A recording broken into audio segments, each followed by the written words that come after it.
Hello, so today we're going to do a basic Beagle grooming video. This is just grooming 101 for dog shows. You can do this to clean up your dog if you're not showing it, but basically it is for people who show their Beagle. There's a lot of different ways to groom a Beagle. You can do it about 10 different ways, and there's other videos on YouTube that you can look for, but this is the way that I groom my Beagle. This is Rebel. He's a gold grand champion at AKC, and he's long retired. He's almost 9 years old, and he volunteered to be our demonstrator today. So these are the tools that I always have handy whenever I'm grooming a Beagle. There's lots of different clippers that you can use. There's lots of different ones that are plug-in, ones that are rechargeable. This is my favorite. It's the Wall Bravura, excuse me. And this one actually can work plugged in and also on battery. So it's my favorite kind because sometimes I forget to plug my clippers in. And so I can actually just plug it in and go ahead and do it and when they're not charged. So it's actually adjustable on the bottom, and it goes all the way from a 9, where you see that it's down here, all the way up to a 40, which is way up here. So we're gonna use basically just the 9 and the 40 today. I always have a comb available so I can brush through his hair and make sure that the hair is sitting down flat. Rebel's already had his bath. I did not think that needed to be included in on the video. So we went ahead and gave him his bath because you never want to groom a dog that's dirty. So he is clean. He is blown out with a blow dryer. If you do not have a blow dryer, that's okay. You can sit them in their crate or let them dry in the sun. It's pretty warm here today, so I use the blow dryer. I also use thinning shears. I am not astute on thinning shears, but these are the ones that I use, and I like them. I'm not sure where I bought them. Probably at a dog show. You can get them online.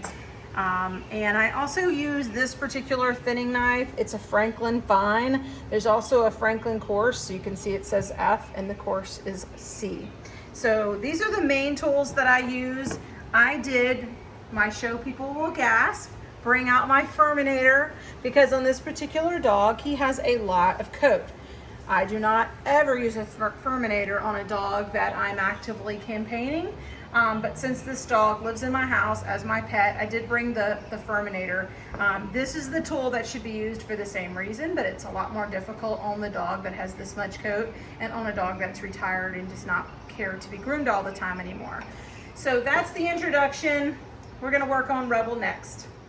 So the first thing I like to do with any dog that I'm putting clippers on is do a sanitation cut. And so you're gonna have your clippers on 40, and I always start with the feet. So these are just the basic things, especially if you don't use your clippers very often. It gives you a chance to get familiarized with them and how they feel. So I get into the feet and I clip all the hair that just sticks out of the feet. This hair picks up dirt, so you want to make sure that you do this as often as possible. It also, some dogs carry a lot of coat inside of their feet right here, so I like to keep the coat off so that their feet can stay nice and tight. So that's the front, and then we'll go to the back. The front, normally, excuse me, that was the back, this is the front. Normally, I would do this on the other side, but since we're videoing, I wanted to give you an idea of what this looked like. I place my thumb here to hold this hair down so I don't go too high up, and I get all this in a round foot and make sure I dig in and get the hair out of there. Rebel is actually groomed around 3 weeks ago. This dog carries more coat of my dogs than any of them, and so this is a lot more coat than the average Beagle. He's heavily double coated, which is correct, and he has a very nice hard coat. So there's a lot more hair here, and it's fluffier than usual because he was just spayed and blown out. So we're gonna continue on with our sanitation cut.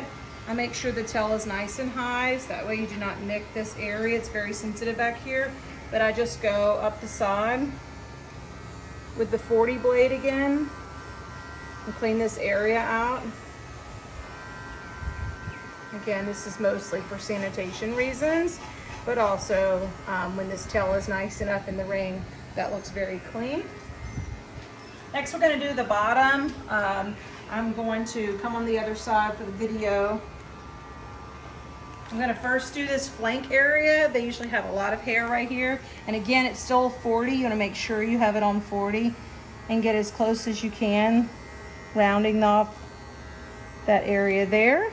And then since this is a male, you have to clean up around this area as well. And you do have to do both sides because even though it looks really nice on this side, it's still the same on the other side, it's still hairy. So you gotta do both sides. So I'm gonna get in this flank. Again, Rebel's been groomed in the past few weeks, so he's not quite as hairy as he would be.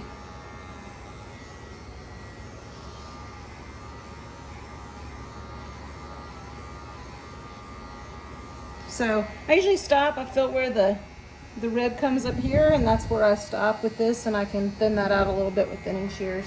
So that's the only thing we're gonna do with a 40 blade. We're now gonna switch it all the way to the 9 blade. And I start with the rear. And I actually go against the grain just here in the flank area. We're just getting all of this hair on the inside and then straight up here.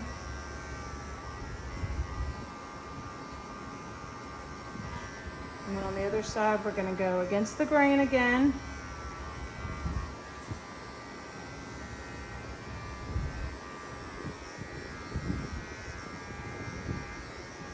And that leaves Rebel nice and clean.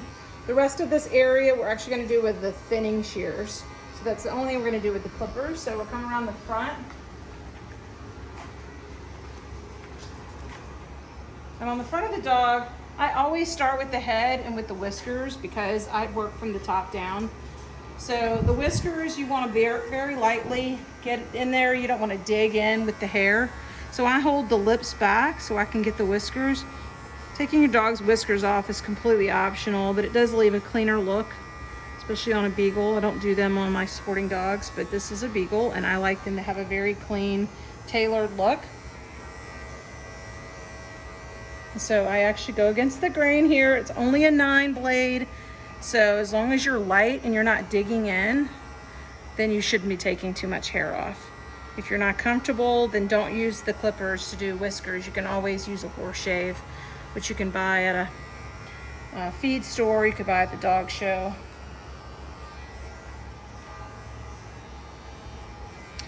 Okay, so that's pretty much how we're gonna do the whiskers. I heavily chalk the dog's faces whenever I'm going to show them, so any clipper marks or whatever you wouldn't be able to see. So that's how I do the face.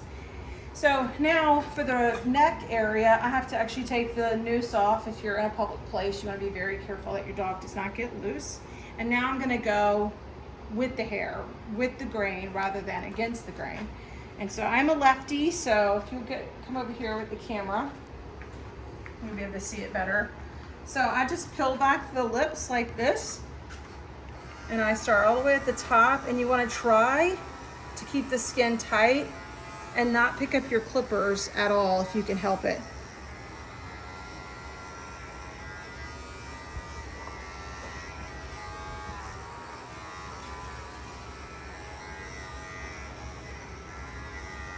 And I go all the way almost underneath the belly.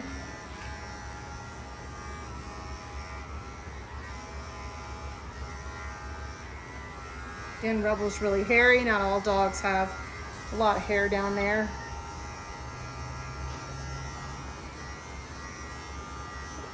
I'm kind of going against the grain here, but when I get over to the cowlick areas, I'm just gonna do this a little because I'm trying to make a pattern. I will go back with my thinning shears and take some of that hair out.